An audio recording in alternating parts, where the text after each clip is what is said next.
हम लोग पहुंचे थे बेटा अमालगमेशन में। क्वेश्चन नंबर 3 में मैंने ऑलमोस्ट सब कुछ कंप्लीट कर दिया है। सिर्फ ओल्ड कंपनी के अकाउंट्स जो पूछे हैं यहाँ पे, also prepare necessary accounts in the books of Sarita limited, तो मैं सरिता लिमिटेड से ही शुरू करता हूँ। सरिता लिमिटेड के अकाउंट्स बताना शुरू करता हूँ, जो बहुत स्क्रॉल करके नीचे जाना पड़ेगा। तो पहला स्टेप होता है ये सरिता लिमिटेड की ओल्ड बैलेंस शीट के सारे अमाउंट्स का एक एक इफेक्ट। पहले सरिता से ही शुरू करते हैं। गुडविल 1 लाख, गुडविल 1 लाख याद रखना, क्योंकि बहुत स्क्रॉल करके बार बार नीचे जाना पड़ेगा। ये ओल्ड कंपनी 1 है। ओल्ड कंपनी 1 का नाम है सागर लिमिटेड। ये ओल्ड कंपनी 1 है। ये ओल्ड कंपनी 2 है, इसका नाम है सरिता लिमिटेड। अब गुडविल की ओल्ड वैल्यू है हमारी 1 लाख, तो गुडविल टेकन ओवर नहीं होता है, फिर भी ये रियलाइजेशन में ही आता है। गुडविल, ये ओल्ड बैलेंस शीट में जो गुडविल दिया है 1 लाख, ये रियलाइजेशन अकाउंट में आएगा, डेबिट साइड। कौन से अकाउंट बनाने हैं, कौन से सेट होते हैं, कौन से स्टेप्स होते हैं, मैंने बहुत बार बताया है, पर फिर भी जैसे जैसे मैं सॉल्व करते जाऊंगा वैसे फिर से बताते जाऊंगा रफली शॉर्ट में। तो गुडविल की ओल्ड वैल्यू 1 लाख, ये टेकन ओवर नहीं होता है, फिर भी ये रियलाइजेशन में डेबिट होता है। अब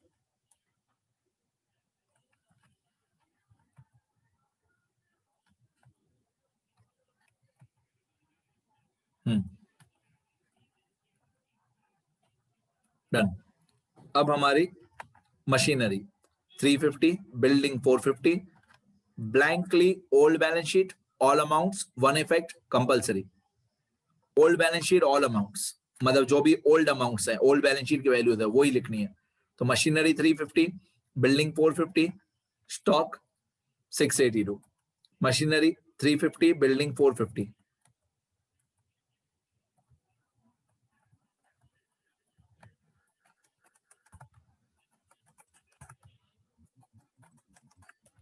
मशीनरी 350, बिल्डिंग 450, स्टॉक 682। ठीक है, कुछ भी ज्यादा नया ट्रिक, कोई नया फॉर्मूला लगाने की जरूरत नहीं है, जो मैं बोल रहा हूं बस वो मानो। Old balance sheet, all amounts, 1 effect compulsory, कोई कैलकुलेशन देखने की जरूरत नहीं है। Furniture, debtors, bank balance 1 lakh 350 456, 1 lakh 350 146, मेरी गलती है, 1 लाख 350 146।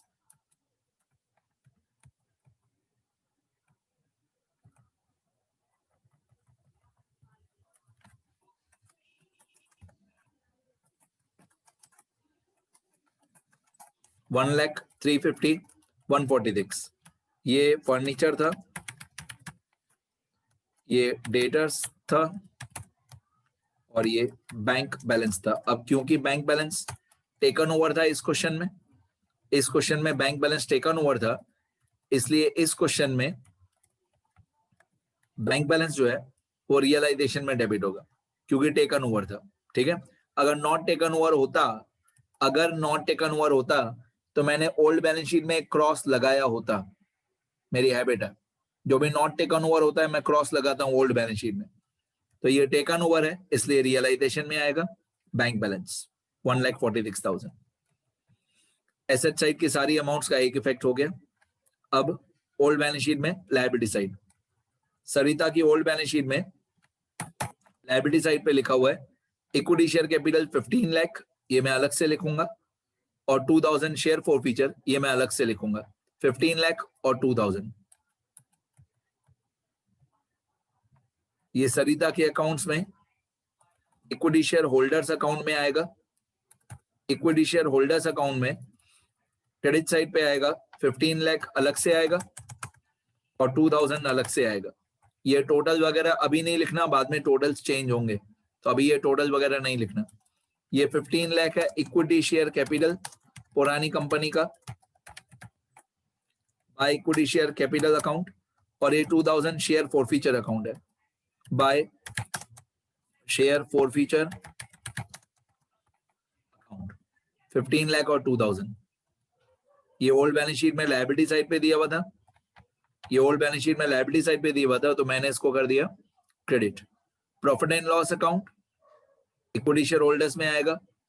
डिविडेंड इक्वलाइजेशन फंड ये भी इक्विटी शेयर होल्डर्स में आएगा। रिजर्व फंड ये भी इक्विटी शेयर होल्डर्स में आएगा। 1 लाख, 60,000, 1 लाख, ये तीनों 1 लाख और 60,000 और 1 लाख पीएनएल, डिविडेंड इक्वलाइजेशन और रिजर्व फंड 1 लाख और 60 और 1 लाख।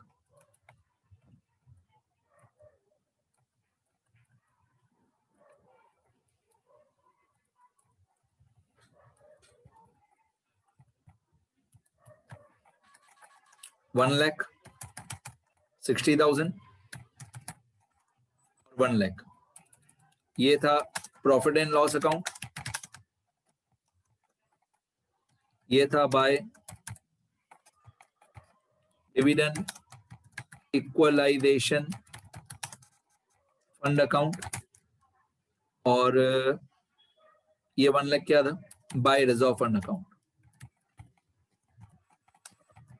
ये तीनों रिजर्व्स हैं और ये तीनों reserves equity share holders account में क्रेडिट होते हैं। सारे रिजर्व्स इक्विटी शेयर होल्डर्स में ही आते हैं। आगे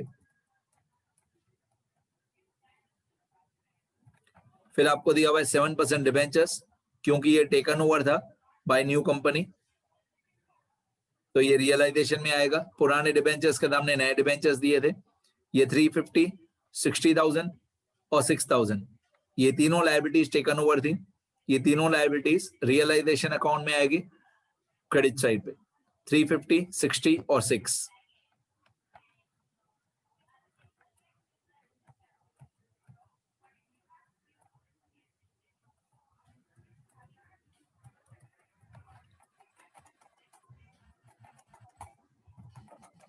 $350 मतलब 3,50,000, 60,000 और 6,000। ये 3,50,000 था 7% डिबेंचर्स, ये 60,000 था क्रेडिटर्स और ये 6,000 था bills payable.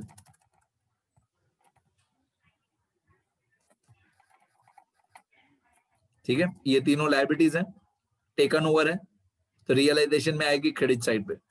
Liabilities taken over, ये रियलाइजेशन अकाउंट में आएगी क्रेडिट साइड पे। आगे ये सेट 1 था हमारा, और कुछ भी ओल्ड बैलेंस शीट में बाकी नहीं है, और कोई भी नाम अमाउंट ओल्ड बैलेंस शीट में बाकी नहीं है। इसके बाद मैं आपको सेट वाइज बताऊं तो सेट 1 में आता है realization account, equity share holders account. इसके बाद होता है प्रेफरेंस शेयर होल्डर्स अकाउंट, वो इस क्वेश्चन में नहीं है। इसके बाद होता है कैश एंड बैंक अकाउंट। ये सेट 1 के 4 अकाउंट होते हैं, realization, equity share holders, preference share holders, cash and bank. Set 2 में, यहाँ पे सेट 2 में छोटे छोटे अकाउंट्स बनते हैं, जो भी सारे एसेट्स और liabilities not taken over by new company हो, उनका एक एक अलग अलग अकाउंट बनता है। इस क्वेश्चन में कुछ भी ऐसा नहीं था नॉट टेकन ओवर, सारी चीजें टेकन ओवर ही थी। सेट 3 में न्यू कंपनी का अकाउंट बनता है। इस क्वेश्चन में न्यू कंपनी का नाम था संगम लिमिटेड। तो अभी आज हम लोग ओल्ड कंपनी है, आज हम लोग सरिता लिमिटेड है। ठीक है, तो हम न्यू कंपनी का अकाउंट बनाएंगे संगम लिमिटेड सेट 3 में। सेट 4 में न्यू कंपनी ने हमको क्या क्या दिया, न्यू कंपनी ने हमको इक्विटी शेयर्स दिया, कैश दिया, जो भी न्यू कंपनी ने हमको दिया। और यहाँ पे साइड में जैसे मैं हमेशा पीसी की कैलकुलेशन लिख के अमाउंट लिखता हूँ, वो सब लिखूंगा। ये साइड रूल्स वही है जो पहले वाले क्वेश्चन में मैंने आपको बताए थे, कुछ नया नहीं लिखा हुआ है। यहाँ पे मैं पीसी की कैलकुलेशन कॉपी पेस्ट करूंगा और फिर यहां से मैं सब आपको बताऊंगा, सुनते रहना। पीसी की कैलकुलेशन ऊपर की हुई है हमारी, वो मैं नीचे कॉपी पेस्ट कर रहा हूं। ये परचेज कंसिडरेशन सरिता का, सॉरी ये सागर का पीसी है, ये सागर का पीसी है, ये सरिता का पीसी है। ठीक है, ये कैलकुलेशन जो है पीसी वाला, ये सारा मैं नीचे कॉपी पेस्ट कर रहा हूं, आपको फिर से लिखने की जरूरत नहीं है। 19,80,000 ये सरिता का पीसी है। ये सरिता के वर्किंग नोट्स में जा रहा हूं मैं।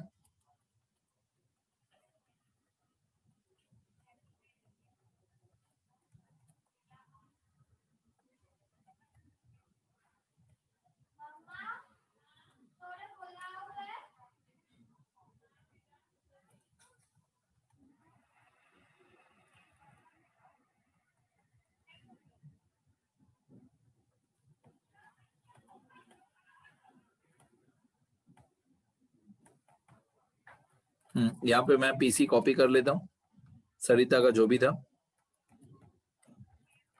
ये परचेज कंसिडरेशन मैंने कॉपी पेस्ट कर लिया,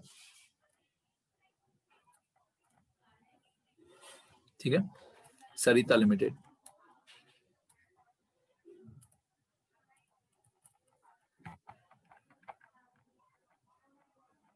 चलो, अब सरिता लिमिटेड का जो पीसी है वो ये है, ये अमाउंट्स आपको अभी देखेंगे,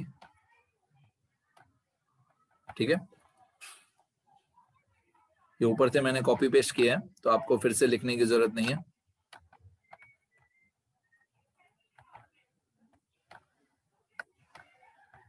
चलो, सबसे पहले होगा व्हेन पीसी बिकम्स ड्यू, तो जो पीसी ड्यू होता है ये 19,80,000 व्हेन पीसी बिकम्स ड्यू।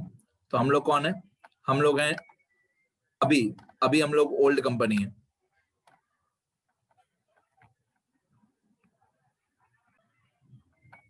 अभी हम लोग ओल्ड कंपनी है। तो सबसे पहले 19,80,000 when PC becomes due. Last question में मैंने यहाँ पे जर्नल एंट्रीज लिख के बताई थी, आज मैं जर्नल एंट्री ओरली बोलूंगा, डायरेक्टली उसकी पोस्टिंग कर दूंगा। तो 19,80,000 हमको न्यू कंपनी से लेना बाकी है, तो new company becomes our debtor. तो न्यू कंपनी का नाम है, क्या नाम है, संगम लिमिटेड।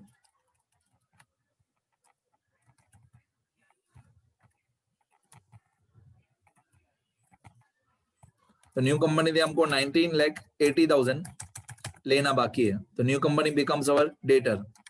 तो रियलाइजेशन अकाउंट ब्रैकेट में पीसी, मतलब इसकी जर्नल एंट्री होती है Sangam limited account debit to realisation 19,80,000, Sangam limited account debit to realisation. तो रियलाइजेशन में हो जाएगा ये क्रेडिट 19,80,000। क्या लिखेंगे इसको, बाय संगम लिमिटेड अकाउंट और ब्रैकेट में पीसी। इसको स्टेप 2 बोलते हैं, step 2 when the PC becomes due. PC becomes due मतलब new company account debit, new company account debit to realisation. पहला स्टेप 1 होता है old balance sheet all amounts one effect compulsory.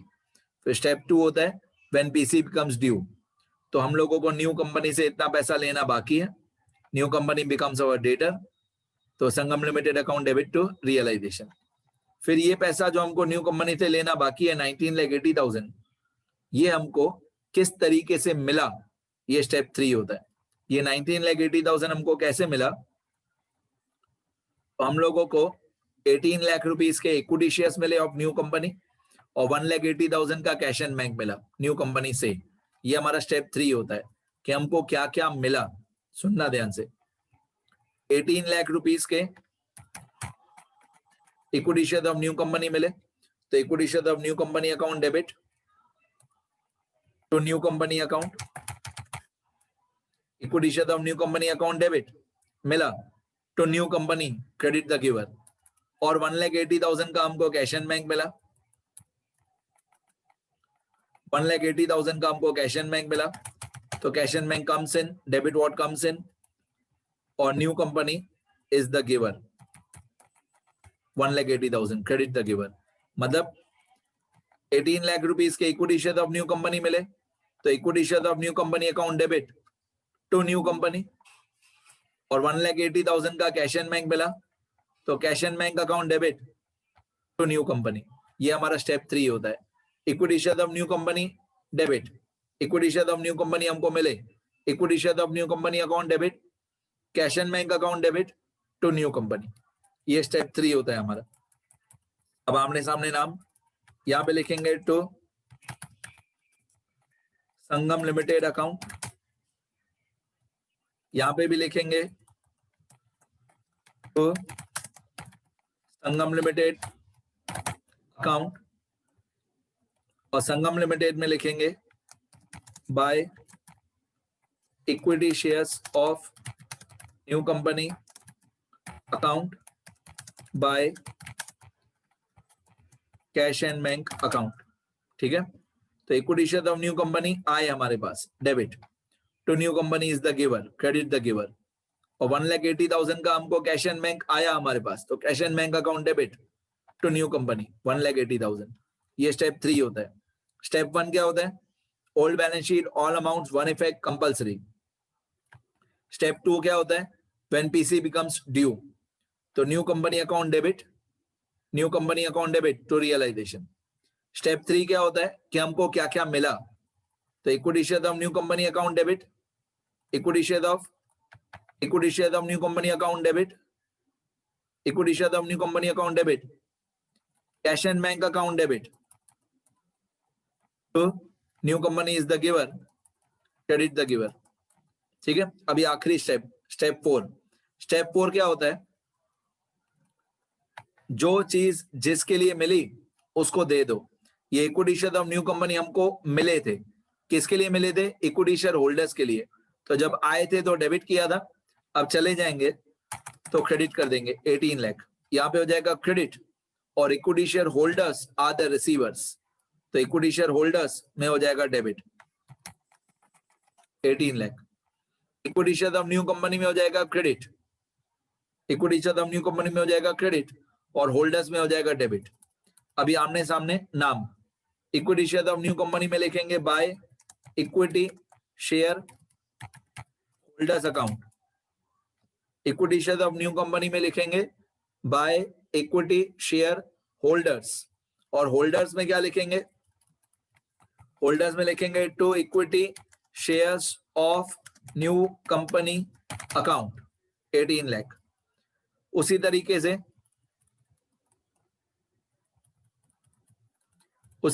से ये जो कैश मिला था 1,80,000, ये भी इक्विटी शेयर होल्डर्स के लिए ही मिला था। तो जब कैश आया था तब हमने इसको डेबिट किया था, अब कैश चला जाएगा तो कैश को कर देंगे क्रेडिट 1,80,000। ये किसके लिए मिला था? इक्विटी शेयर होल्डर्स के लिए मिला था। तो यहां पे लिखेंगे बाय इक्विटी शेयर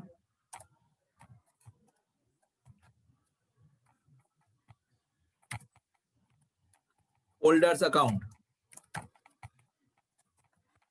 1,80,000। ये कैश चला गया, यहाँ पे होगा क्रेडिट, तो इक्विटी शेयर होल्डर्स में होगा डेबिट, इक्विटी शेयर होल्डर्स में डेबिट 1,80,000। ये इक्विटी शेयर होल्डर्स है, तो equity share holders are receivers, debit 1,80,000 तो कैश एंड बैंक अकाउंट। ठीक है, तो equity share of new company में, equity shares of new company में क्रेडिट, तो होल्डर्स में डेबिट, फिर कैश एंड बैंक में क्रेडिट, तो होल्डर्स में डेबिट। हो गया, ये स्टेप 4 होता है। डन। इसके बाद बैलेंसिंग करते हैं।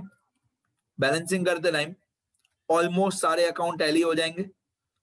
उल्टा बैलेंसिंग स्टार्ट करना, सबसे पहले equity share of new company, ये टैली हो गया 18 लाख 18 लाख। सबसे पहले equity share of new company, ये 18 लाख दोनों साइड पे टैली हो गया।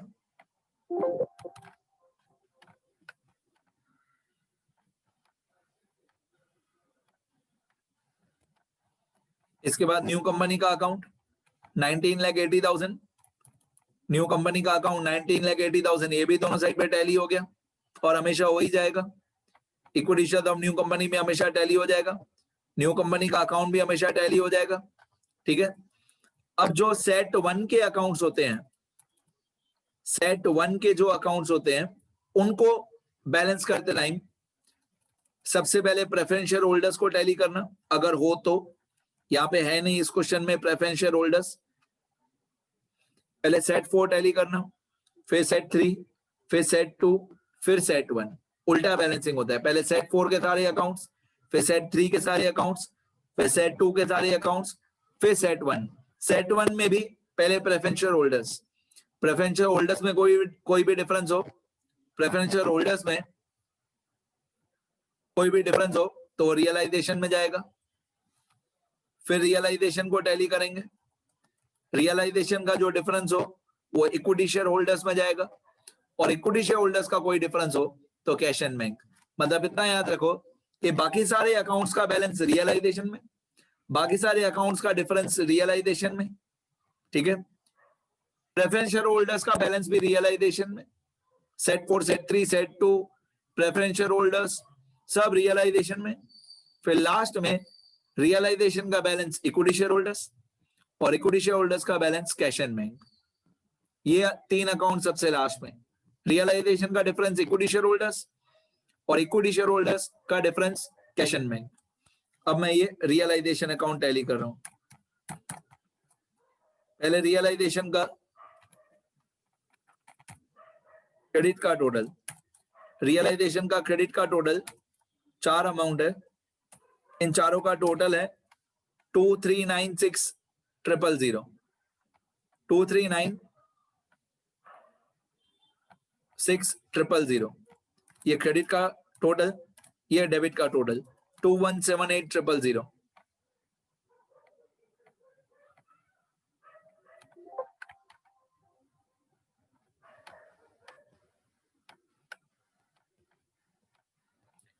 तो क्रेडिट का टोटल बड़ा है, डेबिट का टोटल छोटा है। Difference equal to 2396000 minus 2178000, difference 21800। ये डिफरेंस आ रहा है 2,18,000, 2,18,000। ये जो डिफरेंस आया 2,18,000, इसको हम लेके जाएंगे इक्विटी शेयर होल्डर्स में, तो इक्विटी शेयर होल्डर्स अकाउंट 2,18,000 यहां पे होगा डेबिट, तो इक्विटी शेयर होल्डर्स में होगा क्रेडिट। इक्विटी शेयर होल्डर्स में मैं क्रेडिट कर दूंगा 2,18,000। यहां पे क्या लिखूंगा मैं 2,18,000 में बाय रियलाइजेशन अकाउंट। और ये प्रॉफिट हुआ कि लॉस हुआ? प्रॉफिट हुआ, क्योंकि रियलाइजेशन में डिफरेंस डेबिट साइड पे है, इसलिए ये प्रॉफिट हुआ 2,18,000। अब इक्विटी शेयर होल्डर्स को टैली करेंगे और इक्विटी शेयर होल्डर्स का अगर कोई डिफरेंस आया तो उसको हम लोग लेके जाएंगे कैश एंड बैंक में।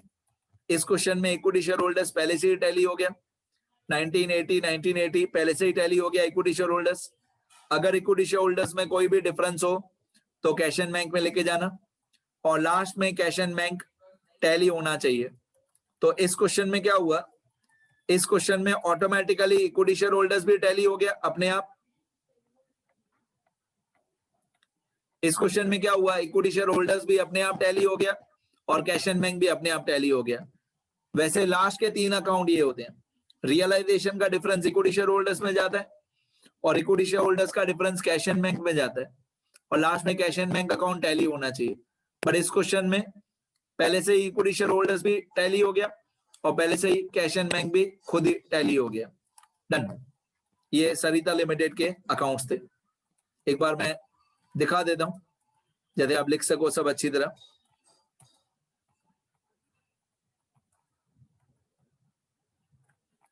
मैं आपको सरिता लिमिटेड के अकाउंट्स दिखा देता हूं, बाकी तब तो मैंने धीरे धीरे लिखने का टाइम भी दिया था लास्ट वीडियोस में।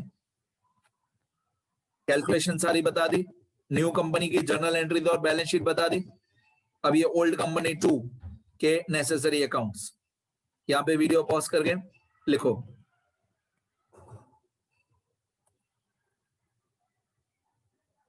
फिर यहां पे वीडियो पॉज करके लिखो।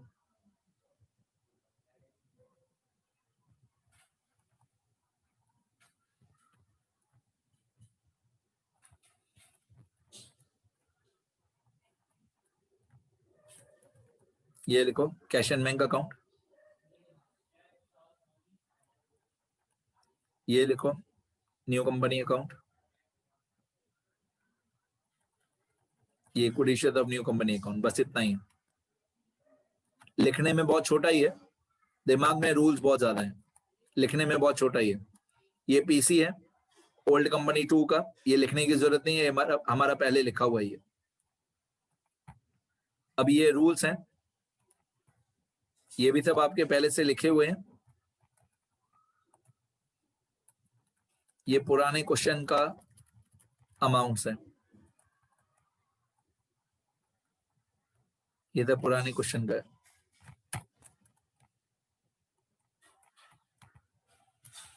जो पहले वाला क्वेश्चन किया था ना उसका ये सब, तो ये सब पहले क्वेश्चन में आउट ऑफ बैलेंस और ये सब लिखा हुआ है हमारा, ठीक है। ये आप लिखने की जरूरत है, जो इसके पहले क्वेश्चन 2 किया था उसमें ये सब लिखाया हुआ है मेरा।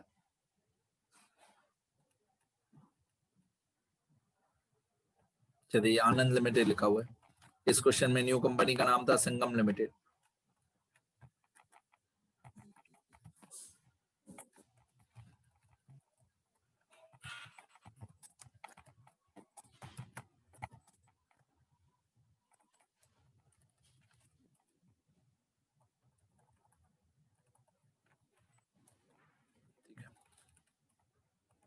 अगर आपको लिखना हो तो अभी लिख सकते हो।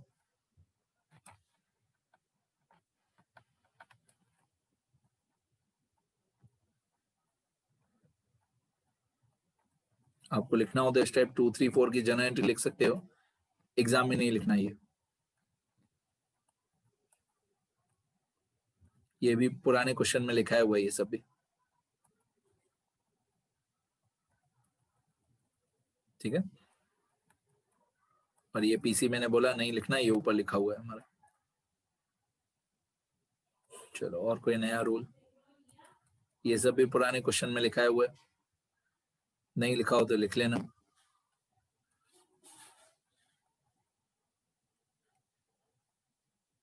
डन।